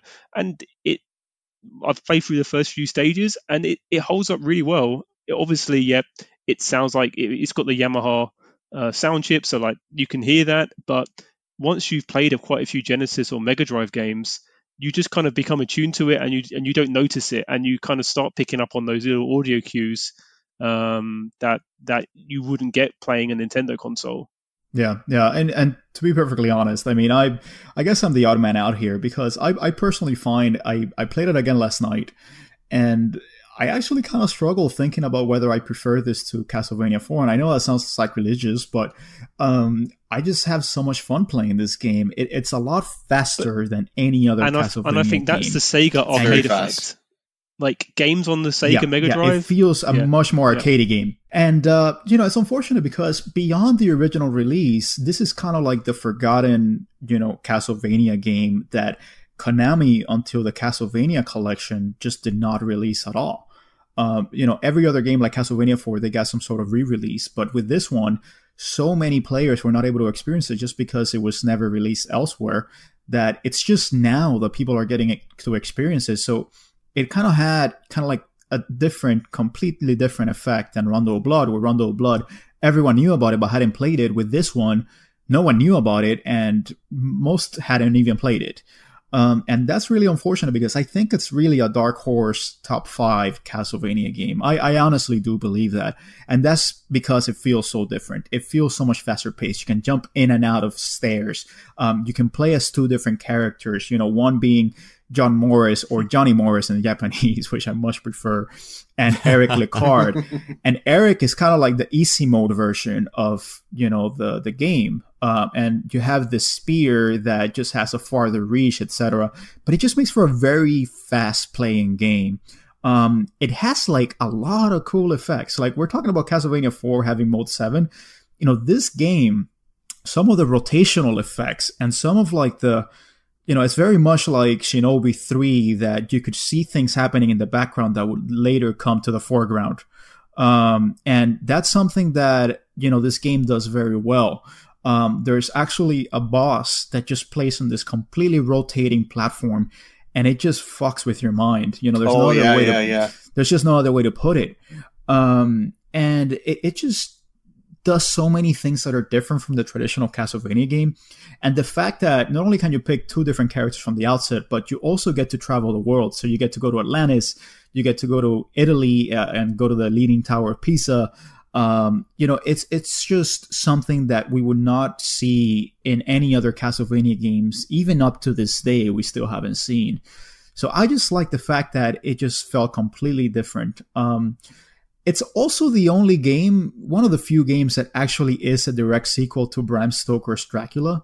They really try to connect it to the Dracula continuity from, the earlier games. So from the book. And so it because of that, it feels a lot different. And the fact that it takes place in the 1910s, around World War I, it means that the game just has a different aesthetic than all the other Castlevania games, which makes me appreciate it a lot more. Do you think so, Paul? I mean, am I just talking crazy here? No, absolutely no. What you're saying makes perfect sense. It's, it doesn't have like an anime feel. You know what I mean? It's and even the soundtrack reflects that. Like, I found that a lot of the tracks were like a little bit darker, a little bit grittier, so to speak. I don't know, maybe that's the genesis, but it kind of fits in with that whole theme. Yeah, absolutely. What do you think, Geoff? I mean, did you find that the look of the game, made for something unexpected? Yeah, definitely. I think in preparation for this, been playing a lot of Castlevania, and as much as Rondo, you can see that it's a little bit of a step up in terms of maybe even the art direction, but this really feels like a game that kind of metaphorically kind of smacks you around the face and go, like, you think you know Castlevania? Well, check this out. Yeah, yeah, absolutely. So it's just, it gives you like a lot of variety, and even some of the levels. I mean, with the Leaning Tower of Pisa level, like you're constantly going up, and then at some point you had to jump from platform to platform, and then the platform start rotating, and then you had to go up, and then you had to go to the right, and it just makes for a very twitch based kind of approach to Castlevania, which is not something that you generally associate with Castlevania. Castlevania always tends to be more ponderous and heavy, whereas this game doesn't have that. And that whole diagonal aspect to that level, even now, I hadn't really played anything like that before. Or even the level where the platforms are going down and the water's going up, and it's just a completely different way to play, an action platformer. It's really cool. And apparently, with those technological, feats that the developers were able to achieve, it's not surprising that the game had a lot of developmental difficulties. It was actually one of the few Castlevania games that was actually delayed. And, the official company line was, we needed to polish it. And that makes perfect sense. But the team had so many difficulties that they actually thought that they were cursed. So apparently they thought that, they had brought in this tapestry and they had hung it up, and the Japanese, being very superstitious, things just started to go awry and things started happening. And they were just like, this tapestry is bringing a curse down on our team. And so what they did was they had to affix a talisman, a Shinto talisman, in order to ward off evil, because they genuinely thought that they were cursed. That's how bad it was. I found this so amazing. Michiru Yamane, who was a composer, was talking about this, and I just found it to be so amusing. So that's just one of the tales of development that we want to leave you with. So I guess with referencing Yamane, let's talk about her, because she would later become more popular for Symphony, and she was basically synonymous with Castlevania after Symphony. She was the one that did all the soundtracks. She recently even did the soundtrack to Bloodstained, which was one of the redeeming factors of that game.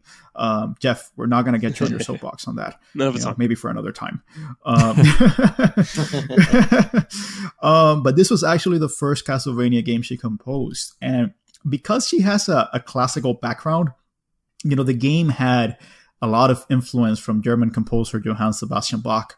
And so this game has a very Baroque feel. So with Castlevania, I think this is the game that you started seeing, the Baroque identity that we would later associate with like Symphony, with Aria of Sorrow, and all the other later Castlevania games. Because before this, it was more rock oriented, but this one, it was just much more Baroque in terms of its organs, in terms of, the classical orientation. So I personally love this soundtrack. I know it sounds harsh to some ears, but I think that it has some of the best melodies, in the Castlevania series.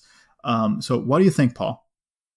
I also like it. I mean, it's like you said with the Genesis sound chip, like either it's kind of a love or hate thing. And even for me, like I mostly love the Genesis sound, although like for example, the Electronic Arts games, like those sound really harsh. But this one doesn't. They knew what they were doing. Even the Dance of the Holy Man remix, like obviously the SNES is untouchable in that regard, but like the Dance of the Holy Man remix in this game just fits the game really well. It's like a little bit darker, I like it, man. I think it's fine. Again, take it or leave it with the Genesis sound chip, but they really do well with it. And on top of that, like the other games that we talked about here, like Castlevania IV and Rondo, it also has the arrangements of the 3 classic Castlevania songs. So Vampire Killer, Bloody Tears, and Beginning. So if you ever wanted to listen to those tracks on a Yamaha FM sound chip, give that a go. I would say probably out of all the arrangements, it's probably the worst one, just because it sounds a lot more metally. It just has that harsh, FM sound. I feel like the tracks, that are best off the soundtrack are the ones that are original to it. Because when you hear something like Bloody Tears, you're comparing it to how it sounded in other sound chips. And I think that, reflects poorly upon it because, the FM sound chip was good for doing original sound, not necessarily kind of taking something from, another sound chip and trying to recreate it there. Would you agree, Geoff? Yeah, absolutely. Yeah. I'm really looking forward to kind of continue my playthrough. And I've now got on my YouTube playlist, I've got all the Castlevania soundtracks. So I'm really looking forward to going back and like listen to the different versions. Yeah, absolutely. Absolutely. So Cam, what are your final thoughts on Castlevania Bloodlines? It's a great addition to the series. It's almost a shame that it's kind of gone inaccessible for so many people for so long. Thank goodness they included it on the collection that recently released, because Lord knows why they didn't include Rondo and even Dracula X for that matter on it. But I mean, that's a discussion for another time. Well, Rondo's pretty easy because they released the Requiem collection, and so they didn't want to cannibalize that. Yeah, true, but it would have made perfect sense. It's on Switch. It would have made perfect sense. It would have made sense. It belonged there, right? And anyway, like I said, that's a discussion for another time. Bloodlines is a great game. It stays very, very true to the traditional Castlevania feel, but just a bit sped up, as we've mentioned before. Yeah, definitely not a bad thing. Probably more of a good thing than anything, especially in contrast to Dracula X on Super Nintendo, which seems like you're tromping through mud the whole time. Yeah, absolutely. What do you think, Geoff? Final thoughts. I know that you liken one of the bosses to the Black Knight in Monty Python, so I want to hear a little bit more about that. I think it's exactly the stage 1 boss. You like take its arms off, and I'm thinking it's going to start kicking me in a minute, isn't it? So it starts kicking me. So I could probably recite most of that movie, so I'm not going to do that now. But yeah, I just thought they've clearly been watching some Monty Python when they were designing this. It's great. Probably. Any parting thoughts on Castlevania Bloodlines, Paul? Hey, it's a good game. I for me, it's not as preferable to play as Castlevania IV or Rondo. And that's also partly because I just know a lot of the beats from those other two games, whereas Bloodlines is still relatively new to me. So, there are kind of like some cheap shots where I'm like, if I had played you when I was a kid, I would have seen that coming. Yeah. But absolutely. now it's like, and the controls aren't quite as tight. Like, I find the whip swinging to be really difficult and kind of obtuse. There's a few complaints here and there, but overall it's a good game. Yeah. Well, I don't know, man. Can we talk about the whip just for one quick moment here? Okay, go ahead. I find it a bit odd how John, or Johnny, when he's standing, he can only whip forward, but when he's jumping, he can whip in multiple directions. Yes. It's kind of a little weird quirk there. That's all I want to say about that. Yeah. When he's jumping, he can whip in 8 directions. Yeah. So, it's kind of an unfortunate kind of design choice. But hey, that's what you have to live with. You have to live within the confines of what you've been given. Oh yeah, absolutely. Yeah. But no, I honestly, I don't know if it's because, every time that I test out a new TV or something, and I play the Genesis, this is the game that I test out, because I know how it looks. I love how it looks. Even with the color palette of the Genesis, I still love, how much color they were able to get out of this game. It just feels very individual in its character and identity. So for me, and I know this is sacrilege, but I would put this over Rondo of Blood. So now you can just fire me completely. Yeah. Well, that was the plan from the get-go, wasn't it? Yeah, I know. So I'm just going out on a blaze of glory. But yeah, if you haven't played it, play the Castlevania Anniversary Collection. All the games are over there. I would recommend that you play the Japanese one because, as we said, the Western one is the Tabasco version, and you don't want to play the Tabasco version. And plus, the Japanese one has Johnny Morris, and that's what you want to play. You want to play as Johnny Morris. The other thing about this game that I find very interesting is that it also has an easy mode. So even if you play the Western version, you still have an easy mode, and you can set the amount of continues. So it's an accessible game if you're trying to ease your way into Castlevania. And it's a game that, like we said, it just keeps moving forward. It's a game that you always have to keep moving forward because it doesn't feel like other Castlevania games. So I don't know, man. I freaking love this game. And maybe I'm the odd man out here. But with that said, let me just round it out. What do you think overall, Cam, about this 16-bit, trilogy of games. Do you think that it surpasses the original one? With the original one particularly having Simon 2 in there, which was kind of a weak point. How do you think it compares? It does surpass. I don't think that's even debatable, in my opinion. There's just so much more variety in these three titles, especially if you play them all separately. They really are three different games, where on NES 1 and 3, they still like 3 kind of feels like more of an extension of 1, whereas all three of these are their own entity. Yeah, they do feel like their own individual games, and they all have their own style and their own approach to Castlevania. So all of them feel like that particular team's reimagining of Castlevania. And all three styles are extremely well done, in my opinion. Yeah. What do you think, Geoff? Yeah, I absolutely agree with Cam. I don't think you can really even suggest that the 8-bit has got anything over the the 16-bit range.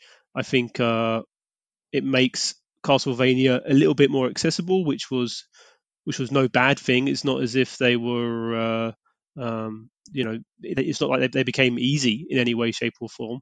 So I think the 16-bit era was, I think, huge for Castlevania, but also when you look at it now, retrospectively, the 16-bit era is now quite a unique period for the franchise itself, and it's great that you've got 3 games here which offer very different experiences and very different, slight changes in the gameplay, and you can play all 3 and not feel like one is detrimental to the other in terms of your experience. So I think we're incredibly lucky that we've got 3 out of these 4 which exceptional games. Yeah, and it's all, the 3 games are kind of like what the Castlevania series could have been if they had chosen to go down a particular route. Unfortunately, it was cut short by the Symphony kind of evolution bloodline. But, it was all kind of a way that Castlevania could have evolved from there. And I would have been interested to see how they would have adapted that to the 32-bit generation, any of these games, honestly. I think, of course, Rondo being the closest one to an adaptation with Symphony. But Paul, let me finish up with you. What do you think about, the 16-bit, games compared to the 8-bit ones? Well, I mean, compared to the 8-bit ones, we've said it already, right? They're superior, like straight up. There's nothing wrong with the 8-bit games in particular, but these offer a different experience. In particular, Rondo with the CD soundtrack and Castlevania IV with the better controls and so on. And you know what? Bloodlines, man, with the different characters you can pick and the different paths they can take, it all offers something different. To compare it, to wonder what it would be like if they hadn't strayed from this formula. You know what, man? I'm just glad we have these. I can replay these. I don't really even need a new one. Okay, well, that works for me. Well, think about it. Like, what are they going to do, right? Like, for a while, into the 32-bit era and beyond, I mean, we're probably going to be looking at 2.5D versions if they had kind of kept with this style. Perhaps. I think Symphony is kind of an anomaly, and the DS games are done that way because they're on the DS. If they were on superior hardware, they might have tried something that didn't look as good, right? Yeah. And let me just mention one thing that I didn't mention with Castlevania Bloodlines, and that's that the sequel to it is basically Portrait of Ruin on the DS, now that you mention it, Paul. Yeah. So that's kind of a continuation, with John Morris's, I think, son. So if you want to play a continuation of that, but in the Metroidvania style, Michiru Yamane composed part of the soundtrack to that one, and also co-composed by Yuzo Koshiro. So there's a lot to look forward to in Portrait of Ruin. I think let's just finish it out with a quick fire. Out of these 3 games, let's not even talk about Dracula X. Paul, which one would you take? Look, if you sat me down and told me to play one of them for half an hour, I would take Rondo. If you gave me 3 hours, I'd take Castlevania IV. How about you, Geoff? Same. Absolutely. Yep, 100% agree with Paul on that one. Cam? It's always a toss-up between Rondo and 4 for me. It's flip a coin, throw one at me, and I'll play it. Yeah, I would say Castlevania 4. I would say Castlevania 4, and that's not surprising. But closely afterwards, Bloodlines, and very, very, very near the back is Rondo of Blood. I'm just kidding, guys. I'm just kidding, guys. I'm just pulling your leg at this point. But that about wraps it up for all of us. So Cam, where can we find you? You can find me on Instagram under the handle 16bit. No numbers, all letters, and with an underscore in between 16 and bit. Awesome. And you can find us at the Region Free Gamers podcast. My name is Ozzy. We have Paul here with us, and we have Geoff, who you can also find at G-Spot Gaming. With respect to the podcast, we have a website out. So if you want a companion piece to these episodes, that is a great companion piece. You can leave us your feedback. We have a survey that you can, let us know how we did, whether you like the episode or not, how we can improve. You can leave us comments. And on top of that, we have images, from the titles, and we also have links to all the songs that we're playing on the particular episode. So if you wanted to know what the titles are, etc., definitely go to the website and check it out. And beyond that, again, I just want to mention, make sure to review the podcast if you like what you're listening.